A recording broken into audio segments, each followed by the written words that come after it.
Bonsoir, nous sommes le vendredi 25 avril et on va bientôt entamer le mois de mai. Et oui, ça passe. Et j'ai profité de ce soir.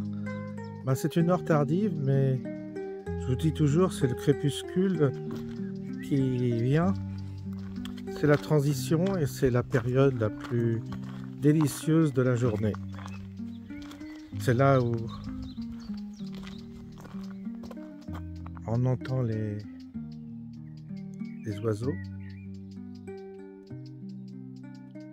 On a une luminosité qui est beaucoup plus subtile.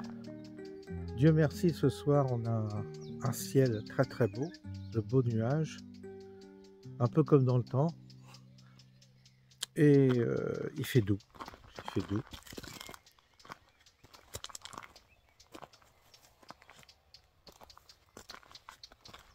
Voilà. Donc c'est une bulle ici, c'est une bulle une bulle temporelle dans laquelle on est. C'est très curieux, on échappe au tumulte de cette vie, qui bouge dans tous les sens, qui est compliquée, qui est agressive, qui est oui, une vie tumultueuse. Et j'ai vu dernièrement des gens plus jeunes qui sont encore en activité, et je suis très friand d'écouter, étant donné que moi je suis vraiment retiré du monde, je suis très friand d'écouter ceux qui sont encore dans le monde réel, ceux qui sont vraiment encore les mains dans le cambouis. Je parle de jeunes de 40 ans, de 30-40 ans. C'est la génération active, celle qui se bat, celle qui lutte, celle qui rencontre des difficultés, celle qui galère sur le plan sentimental, qui se pose des questions, même métaphysiques, mais qui est un peu broyée par les nécessités de la vie matérielle et qui, évidemment, n'ont pas le temps comme moi, le temps de prendre, justement, d'occuper l'espace comme je l'occupe et de réfléchir, de méditer, de deviser également. Ils n'ont pas le temps parce qu'ils sont pris dans une matrice qui est très contraignante. Et ça me fait réfléchir. Pourquoi? Parce qu'il y a des contrastes dans ce monde. Vous avez... D'ailleurs, je m'en étais aperçu quand on manifestait avec les Gilets jaunes dans Paris. Il y avait des bruits, il y avait des rues où c'était à feu et à sang, quasiment, j'exagère un peu, mais c'est un peu ça. Et tu changeais de rue, c'était tout à fait calme, tu voyais les gens qui prenaient leur coup. On changeait de rue, c'était une toute autre ambiance. C'est étonnant, c'était drôle. Là, c'est un peu pareil. Il y a une tranquillité, et dans ce que je vis, je me suis retrouvé dans une forme de bulle, oui. Et puis, il y a le monde réel.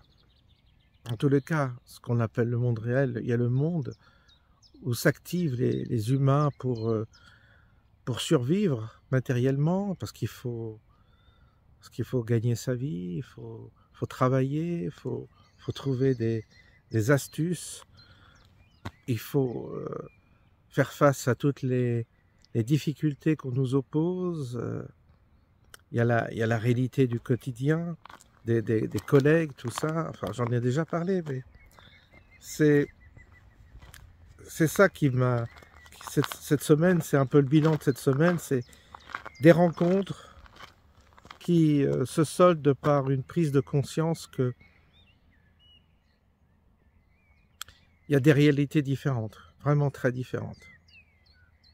Je le vois bien. Moi, je suis dans une réalité, je Je pense pas être privilégié parce que je suis passé par là, mais pour être passé par où ils passent actuellement, ces gens plus jeunes, je me dis, waouh, qu'est-ce qu'il a fallu galérer dans cette vie pour simplement être tranquille. C'est ça, être tranquille. Avoir personne autour, être tranquille, quoi. Pas d'agression. Personne pour vous agresser, personne pour vous reprocher, personne pour vous faire des remontrances ou vous faire la leçon. Personne. C'est fini. Comme quoi, il y a des étapes différentes et il y a et on peut vivre dans des zones encore, ouais, des zones où c'est encore calme, où c'est encore tranquille. Il y a dans la société actuellement pour ceux qui travaillent, il y a vraiment une tension très très palpable. Il n'y a plus le plaisir, il n'y a plus le plaisir. C'est beaucoup d'agitation, mais il n'y a plus le plaisir. Le plaisir, c'est d'échapper justement, c'est de s'évader. Vous avez vu les vacances là, les gens, c'est mort partout. Ça veut dire que la moindre séquence de vacances scolaires, tout le monde se tire. Mais les gens en ont besoin. Ils veulent retourner à la campagne, aller en famille, chez les parents, Dieu sait où, mais les gens veulent s'exiler parce que la pression de la vie est tellement dure qu'ils veulent s'exiler. Donc il y a la folie des vacances, il y a la folie des congés. Les gens veulent toujours échapper, échapper, échapper. Et ça se manifeste par des voyages, des exodes, etc. Et donc, mais je comprends, hein, je comprends finalement, parce que la pression est rude. Là, j'ai été au bord de mer, en Normandie. Il y avait un monde fou. Il y avait un monde fou, Villers-sur-Mer, Cabourg, tout ça, il y avait un monde fou. C'est là, tu vois, la transhumance des gens, aussitôt qu'ils ont des Parisiens, aussitôt qu'ils peuvent quitter leur banlieue, ou leur Paris, ou leur Boulogne, ou leur Neuilly, voilà, ils s'échappent. Et ils se retrouvent tous, ils se retrouvent dans des zones comme ça, touristiques, et il y a un monde fou, pareil. Et donc ils quittent le monde pour retrouver le monde. C'est le serpent qui se mord la queue. Ça n'a pas tellement de sens, mais c'est comme ça. Et donc, cette humanité-là, elle est arrivée au bout de la course. Ça y est, ça coince. Ça tient plus. Ça ne fonctionne plus. Il y a eu des, comment dire, les métiers ont changé. Les métiers ont changé, les conditions financières, fiscales, tout ça ont changé, sont en train de changer. Et la population n'arrive plus à se reposer, se relaxer, trouver un espace de tranquillité, même morale, mentale, parce que partout, ça coince de partout, il n'y a aucune fluidité. Tout est complexifié, tout est dur, tout est difficile. Même la circulation est devenue difficile. Pour ça, là, je suis dans un endroit où chaque fois que je reviens chez moi, je me dis, mais non, moi j'aime bien les routes vides, j'aime bien les chemins comme ça où il n'y a personne. Il y a que là, il n'y a que des oiseaux, là. Alors des avions aussi, on entend. Mais malgré tout, principalement, on n'entend que les oiseaux. Puis il n'y a personne qui vous croise. Même quand il y a une personne qui est là, ça me gêne un peu, vous voyez, à tel point que je suis devenu sauvage. Et donc, je me dis, quel plaisir de prendre sa voiture, d'avoir très peu de circulation, de ne pas connaître les bouchons. La fluidité, c'est quelque chose que j'aime. J'aime pas quand on est bloqué, quand c'est compliqué, quand on attend des plombes, un feu, que tout ça, tout ce que, tous, passer les douanes, tout ça, c'est désagréable. Prendre l'avion, c'est tellement fastidieux. Il faut se déshabiller, retirer ses chaussures, retirer ses lacets, je sais pas quoi, retirer sa ceinture, enfin, tout ça parce que tu as 4 terroristes qui ont foutu le bordel, alors tout le monde paye. À chaque fois, tout le monde paye. Pour 3 connards, tu as tout le monde qui paye, c'est le principe. Notre société, elle est absurde, mais à un point, elle est devenue absurde, mais à un point, on ne peut pas imaginer. Et la seule recette pour pas devenir fou comme les autres, bah, c'est de se retirer et d'être au calme. Je crois.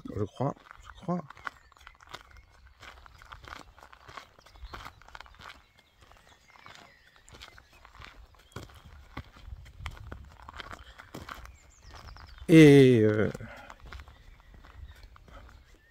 on va pas pouvoir réformer, on va pas pouvoir changer les choses, on va pas pouvoir gueuler sur les réseaux. Ça va, hein, ça y est, on a donné. Hein. Moi-même, hein, des fois, je me mets à gueuler, je me mets en colère, mais ça sert à rien. On vide son sac. Et les gens sont contents de voir quelqu'un qui vide son sac, mais ça mène où? À rien. Ça change pas. C'est pas ça qui va changer. C'est pas ça qui va transformer. Et donc, tant que soi, on évite et on n'est pas concerné, pourquoi s'en faire pour les autres? Les autres, ils ont choisi aussi. Les autres, ils ont fait leur choix. Ils n'ont pas compris. Tant qu'ils n'ont pas compris, bah, rien ne changera.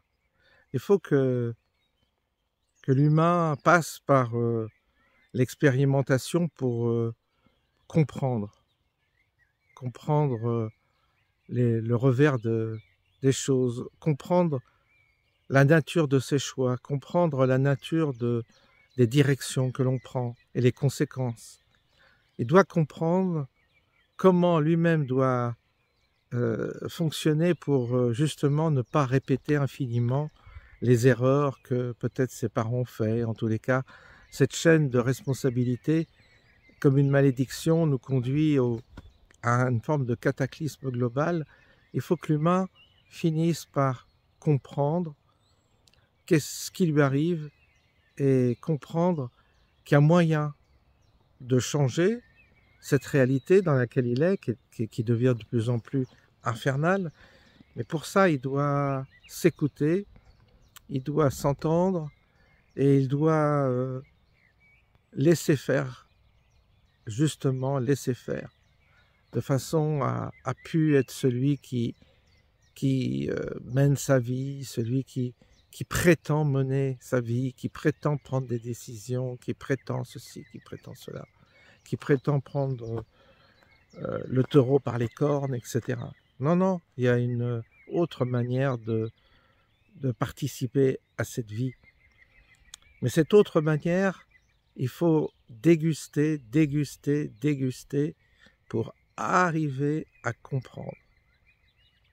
Et donc, ces différentes expériences que j'ai faites ces derniers temps, c'est pour ça que j'étais moins présent sur le net, sur ma chaîne, ça a été d'observer et d'écouter. Observer d'autres vies, observer d'autres choix, observer et déduire. Et donc, après, je me dis, ben voilà, l'homme, on ne peut pas se plaindre de cette société, c'est nous qui l'avons collectivement choisi. On ne peut pas se plaindre d'avoir Macron comme président, c'est nous qui l'avons choisi. Il nous ressemble. Et nos politiciens, on a les politiciens que l'on mérite. Et le jour où collectivement, il y aura une transformation, ben vous verrez, on aura un autre chef, on aura d'autres politiciens, on aura d'autres économistes, et on aura un modèle de développement qui sera différent, et on aura aussi d'autres perspectives parce qu'on brisera les codes, les vieux codes les vieux vêtements, on se débarrassera des vieux vêtements qui nous conditionnent dans nos pensées, dans nos maladies, dans nos blocages, etc., etc., etc. Et après ce processus collectif, par miracle, les choses fatalement changeront. C'est logique. Là, pour le coup, c'est très logique ce que je vous dis. Mais sans métamorphose intérieure, sans bouleversement intérieur, sans changement intérieur, le drame continue, la tragédie continue. Il y a quelques clés, si vous voulez, pour échapper à la tragédie de l'humanité. Il y a quelques clés. Et beaucoup se sont penchés sur ces questions. Des sages, des initiés. Aujourd'hui, tout est éparse, tout est éparpillé. Peut-être qu'il y a des gens dans un coin qui sont initiés, qui savent tout ça, qui m'écoutent peut-être, je sais pas. Peut-être. Ils disent, ben voilà, il en est là. C'est bien, François, c'est bien. Petit à petit, t'avances. Mais il te reste beaucoup à faire. Beaucoup. Peut-être que certains sont en train de se dire ça. Ah oui, bon, t'es sur le bon chemin, mais ma foi, il y a encore du chemin à faire. Il y a encore du trajet pour aboutir à une parcelle de connaissance, de compréhension. C'est de cet ordre-là. Hein. Écoutez, c'est un peu le but de ma chaîne. Hein. C'est un peu c'est ça qui domine, c'est ça qui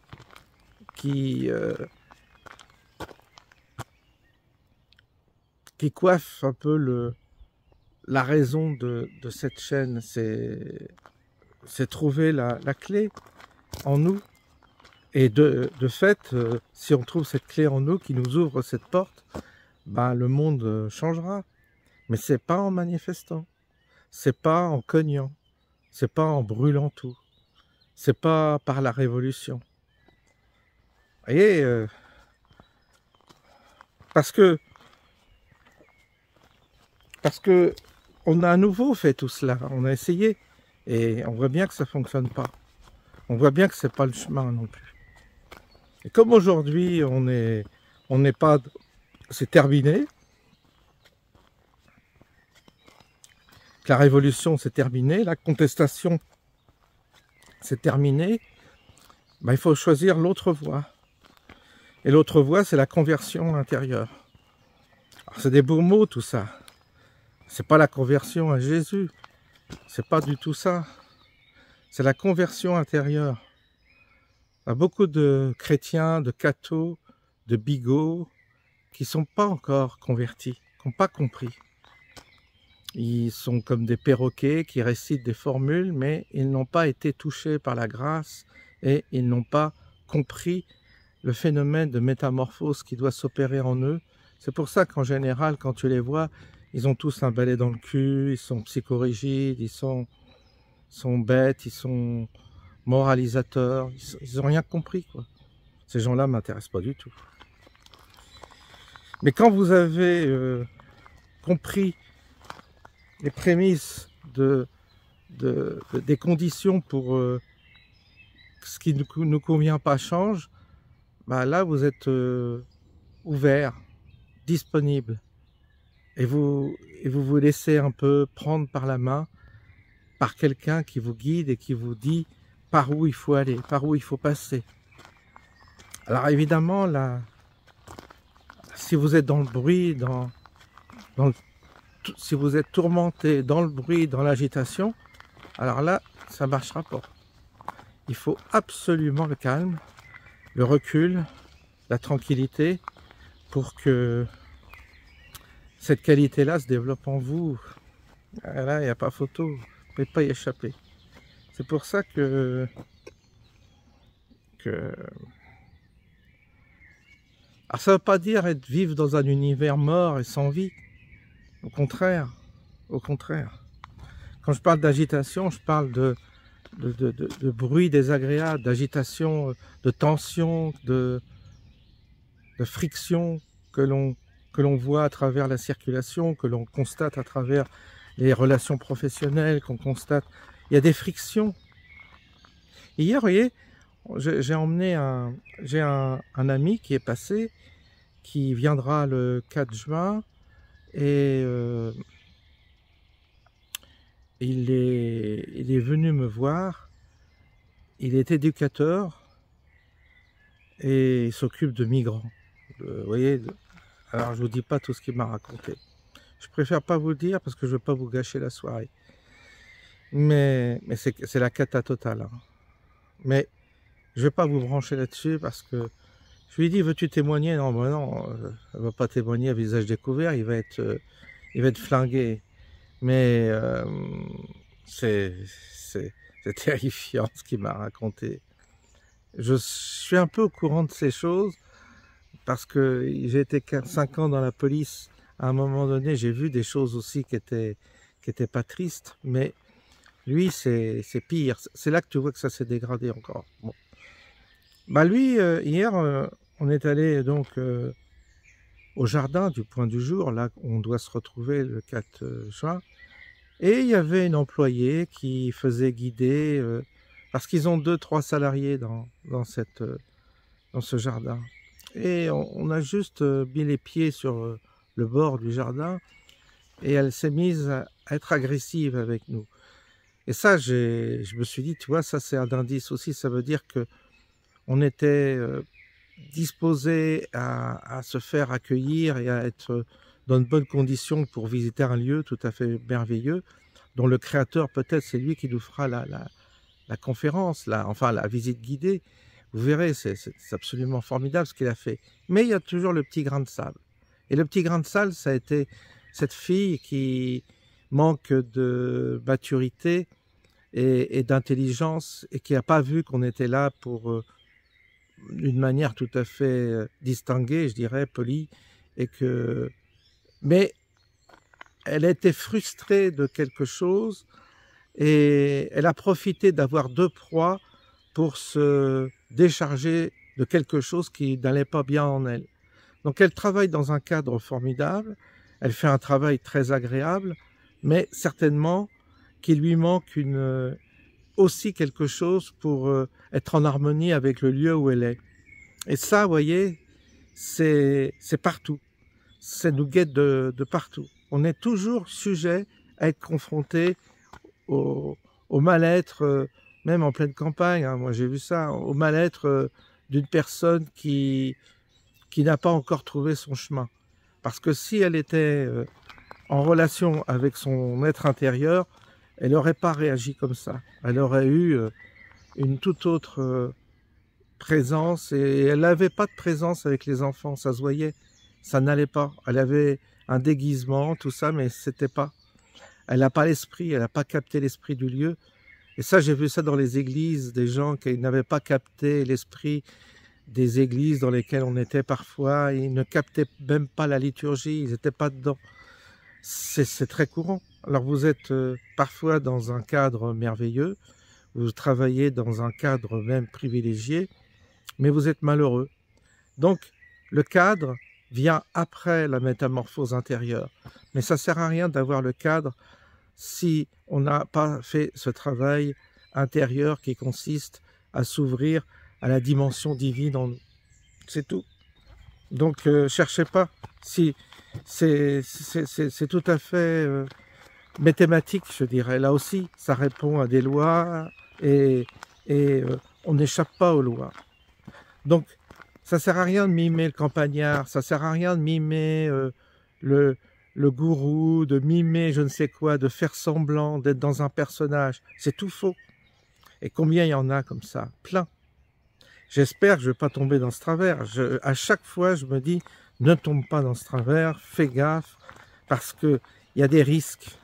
Quand on est sur une chaîne qui commence à avoir un peu d'importance et de notoriété, il y a un risque de perdre son âme et de déraper et de prendre la grosse tête, de divaguer. Et peut-être que ça m'est arrivé hein, parfois, je ne dis pas. Hein. Attention. Hein.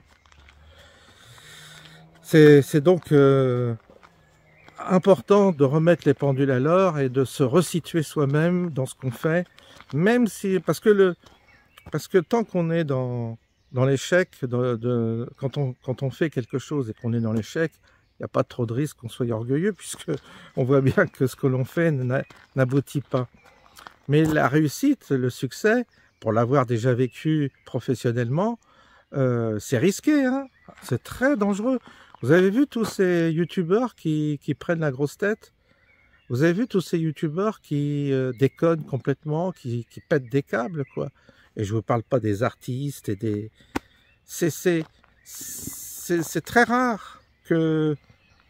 C'est très rare de trouver des gens qui ont une notoriété, qui ont du succès, et de faire en sorte qu'ils gardent une forme d'humilité, ou tout au moins qu'ils soient eux-mêmes, qu'ils ne soient pas prisonniers de leur personnage, il faut qu'ils fassent un dédoublement.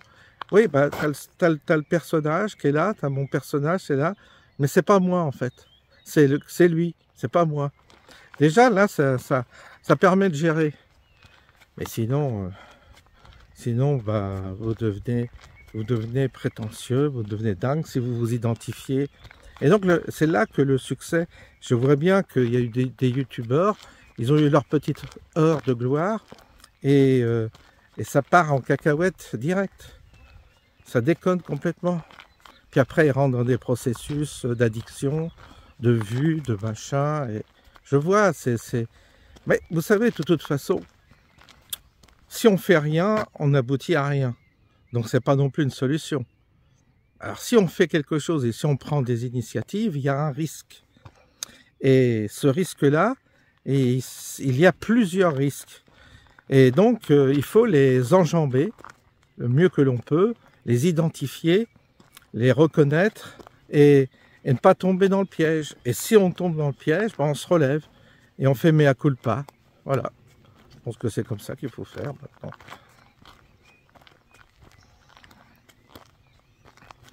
Eh bien, c'est bien joli. Là, il y a des champs de colza, c'est merveilleux. Absolument merveilleux. On va remercier notre agriculteur qui regarde toutes mes vidéos et qui, quand il s'arrête avec moi par un moment, eh bien, il se reconnaîtra, ben, c'est grâce à lui. Je pense également à Thème, que je continue à regarder sur sa chaîne gentiment. Et il continue son chemin aussi, et c'est très très beau. Très très beau son parcours, ses réflexions, moi j'aime beaucoup sa démarche.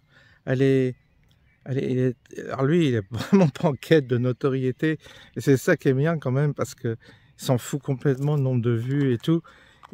Et il reste dans une démarche absolument intègre et sincère, et ça le fait progresser, ça le mène vers ça le pousse dans des perspectives et des réflexions qui sont très intéressantes, très intéressantes.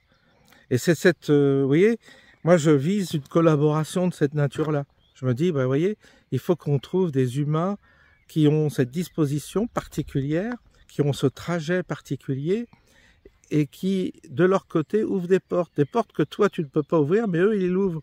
Et toi tu en ouvres certaines qu'eux ne peuvent pas ouvrir. Et ça crée comme une forme de collaboration collective, une collaboration de vie qui se métamorphose en quelque chose d'autre, et cette collaboration d'âme, je dirais, de personnes, j'en sais rien, cette collaboration évidemment est productive. C'est ça qui va enfanter peut-être un autre monde, une autre société, un autre rapport à la réalité, parce que tout doit aboutir à quelque chose qu'on n'a pas encore connu. C'est pour ça que les traditions, il ne faut pas les entendre comme des nostalgies.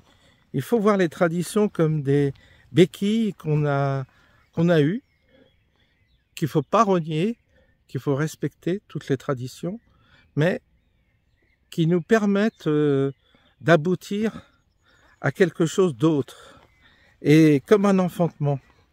Et donc, le projet, il va permettre, ce projet, je pense qu'il doit aboutir à une transformation de notre réalité, une transformation de notre compréhension de la réalité. Voilà. Et regardez autour de vous. Moi, j'entends beaucoup de jeunes, justement, parce que là, ça y est, j'ai des petits contacts, et j'entends beaucoup de jeunes gens qui ont des expériences que nous, on n'a pas eues. Ils ont des expériences très particulières, des expériences dites paranormales, quoi. C'est-à-dire qu'ils ont en eux des trucs qui s'ouvrent, des états de conscience qui sont modifiés, des corporations, des EMI, des contacts extraterrestres, enfin, qu'on dit extraterrestres, des abductions, des visions, des visions d'anges, des visions de saints, des visions de Jésus, des visions de Marie, des visions, des inspirations. Il y a beaucoup d'éléments comme ça. Alors, c'est dans l'intimité que vous avez ces confidences, parce qu'ils ne le crient pas sur les toits. Ils ont peur que ils ont peur que ça les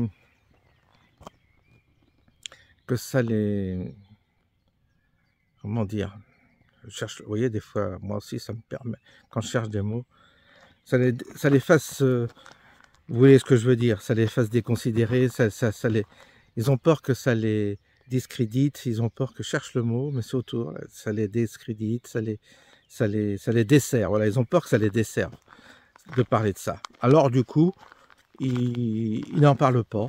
Et quand ils ont quelqu'un comme moi d'assez ouvert sur ces questions-là, alors là, ils se confient. Ils disent, bah oui, j'ai eu ça, j'ai eu ça, j'ai eu ça, j'ai eu ça. Et tu dis, waouh, c'est quand même incroyable. C'est pour ça. C'est pour ça qu'il y a quelque chose qui est en train de se faire. Je dis pas que c'est la majorité, c'est jamais la majorité. Mais c'est une minorité puissante. De toute façon, la nature, on en a parlé avec un ami hier, on s'est dit, oui, il y a une profusion de choses. La nature, évidemment, produit énormément. Et la loi, c'est une masse, une quantité de production pour un résultat minime. Pour qu'une séquence fonctionne, il faut produire énormément. Bah, c'est un peu le principe, c'est-à-dire qu'il faut 1000, 10 000 essais pour que un seul réussisse. Et donc il faut énormément de population, énormément d'hommes pour avoir des hommes, des humains exceptionnels. Il faut en produire beaucoup pour que vous ayez des petites perles. Les petites perles sont toujours rares, mais il faut la quantité. Et si on réduit la quantité, on réduit aussi la qualité. La qualité vient de la quantité produite. Et donc, ce principe-là, il faut l'intégrer, hein, parce que, en fait, il faut gaspiller. C'est tout le contraire de l'écologie. Il faut une forme d'exubérance dans sa vie. Il faut vraiment faire beaucoup. Il faut produire énormément pour obtenir un petit résultat. Et donc, c'est pas ce que nous disent des écolos qui sont toujours sur la restriction. Et c'est pour ça qu'ils sont un esprit qui leur ressemble, c'est-à-dire ils sont sectaires, limités, et ce ne sont pas des créateurs, ce ne sont pas des créatifs. Ceux qui créent, c'est des Elon Musk, c'est des Musk, pardon, je sais plus. C'est des gens, des créateurs d'entreprises, des choses comme ça. C'est les gens qui produisent, qui créent, qui créent de la richesse, qui créent quelque chose. D'ailleurs, ce sont des gens qui ne sont pas du tout avec la mentalité écolo. Ils sont tout à fait contraires. Ils sont dans une forme d'abondance. Ça aussi, c'est important. C'est très important de comprendre certaines lois par lesquelles on doit passer. Et donc vous avez des jeunes, parmi la profusion de jeunes, vous en avez certains qui expérimentent des choses qui sont quasi des initiations. Quasi des initiations. Et ça va les conduire à ouvrir des perspectives. Il y en a. C'est pour ça que si on regarde tout sous un angle catastrophique, tragique, et on parle que des choses qui ne vont pas, on s'enferme dans un pessimisme dans lequel j'ai été, où on dit tout est foutu, ça marchera pas, c'est mort et tout ça. Oui, des choses vont mourir, mais d'autres vont renaître ailleurs. Et c'est donc, globalement, si vous voulez, c'est pas si catastrophique que ça. Parce que le mauvais s'élimine de lui-même. Le mauvais a une qualité, c'est qu'il arrive à s'autodétruire. Il y a une forme d'autodestruction de ce qui ne convient pas. C'est pour ça les personnes mauvaises, les personnes méchantes, les actions qui sont improductives sont autodestructrices. C'est-à-dire qu'il y a vraiment une autodestruction qui s'opère. Et c'est un phénomène aussi que j'ai repéré. Alors que si vous avez une disposition vis-à-vis de la vie qui n'est pas basée sur le drame et la tragédie, il y a des chances que des choses intéressantes se produisent. Vous voyez, hein, donc quoi, aujourd'hui, vous ne pouvez pas dire que je suis négatif, hein. Là, je suis positif. Hein. Il y a des jours où on change. Hein. Ah oui, parce que c'est parfois des rencontres qui rectifient un peu mon humeur.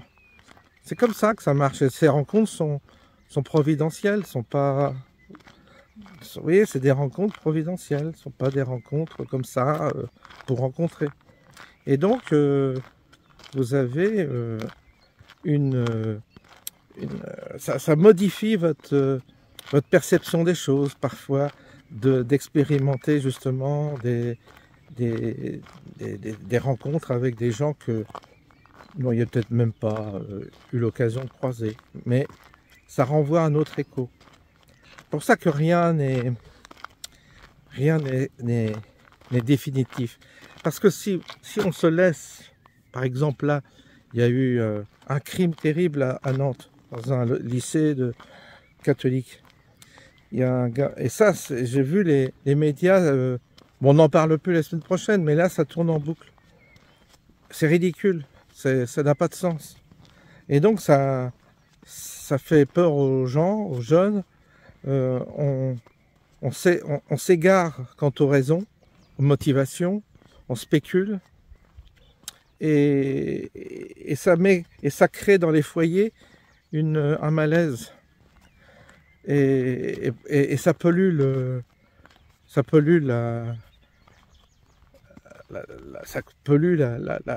population, si vous voulez, ça pollue l'esprit. Et ça pollue le collectif. Par quoi? Parce que c'est bien de signaler qu'il y a eu ce crime, mais il ne faut pas non plus en rajouter. Puis faire comme des heures et des heures et des heures là-dessus, c'est totalement pernicieux. C'est comme si vous répandiez le poison. Le gars, il a déjà fait du mal, mais c'est comme si son mal était démultiplié à cause des médias. Donc moi, j'en vous en parle là, mais j'ai décidé de ne pas en parler du tout. Ça n'a pas d'intérêt. Ça n'apporte rien. On sait qu'il y a des gars déséquilibrés. On sait que vous avez des éléments aujourd'hui déséquilibrés dans la nature, de plus en plus, parce que le monde dans lequel on est déséquilibre les gens. Les médias, les relations interpersonnelles, les gens ce monde déséquilibre. C'est nous qui déséquilibrons les autres. Parce que ce monde dans lequel on est un monde qui rend fou les gens, qui risque de les rendre malades et fous. C'est pour ça que c'est pas exclu qu'il y ait une guerre civile, parce que il y a une volonté de de destruction, il y a beaucoup de haine, d'esprit de revanche, de rancœur. Et ça, c'est très puissant dans notre société. Et toute cette rancœur, toute cette dimension haineuse, rancunière, est dans les visages, tu le retrouves dans les visages, tu le retrouves dans les faciès, tu le retrouves dans les comportements. C'est pour ça que je me dis, la guerre civile, elle est peut-être pas loin. Mais je ne le dis pas pour agiter les peurs, ni pour non plus alimenter à nouveau une perspective tragique. Ça n'empêche que même s'il y a une guerre civile, ça n'empêche qu'il y a des gens qui s'en sortiront. Ça nous permettra peut-être de... Il faudra le prendre d'une manière où on trouvera on trouvera peut-être le biais pour échapper à des crimes qui pourront être horribles, oui.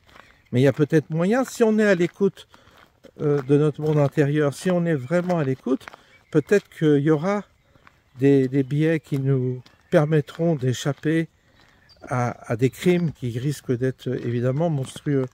C'est ça la guerre civile. C'est donc très important de ne pas se laisser posséder par toute cette actualité monstrueuse qui risque progressivement de s'étendre et d'amplifier. Alors, moi, je vais éviter d'amplifier les mauvaises nouvelles, les faits divers qui sont douloureux, pour pas justement alimenter encore plus le drame. Alors, on doit les signaler, on doit les repérer. Attention, il ne faut pas tomber non plus dans une forme d'angélisme bisounours où tu te mets la tête dans le sable et tu vois plus rien. Non, ça c'est pas bon non plus. Mais c'est toujours pareil, c'est l'histoire de curseur. Il y a un moment donné où il faut dire stop, parce que trop, c'est trop. On bouffe trop de merde, il faut arrêter. Il faut dire stop. Ce qui n'empêche qu'on doit toujours être vigilant, pas baisser la garde et bien comprendre que effectivement on est dans un scénario pour l'instant qui se dégrade, mais elle se dégrade parce que je vous dis, tant que l'homme ne changera pas, ça va se dégrader, mais d'une manière brutale. C'est logique. Si les humains continuent à faire les imbéciles, et notamment les Français continuent à voter comme des imbéciles, à faire les imbéciles, à pas comprendre la nature de leur vocation, bah, parce que les Français ont une vocation, mais si ils renient leur passé, renient leur vocation, ils renient tout, bah c'est normal que ça se dégrade. Faut pas s'étonner, ça va être de pire en pire. Mais il n'y a que comme ça qu'on changera. C'est en allant tout au fond. Quand on n'aura plus le choix, bah là, il faudra bien changer.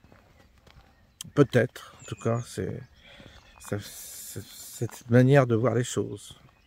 En tous les cas, c'est une manière de voir les choses ce soir qui peut changer demain. Voilà.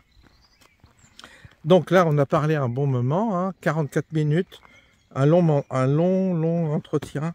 Je pense qu'il n'y en a pas beaucoup qui iront jusqu'au bout de cette vidéo. C'est pas grave.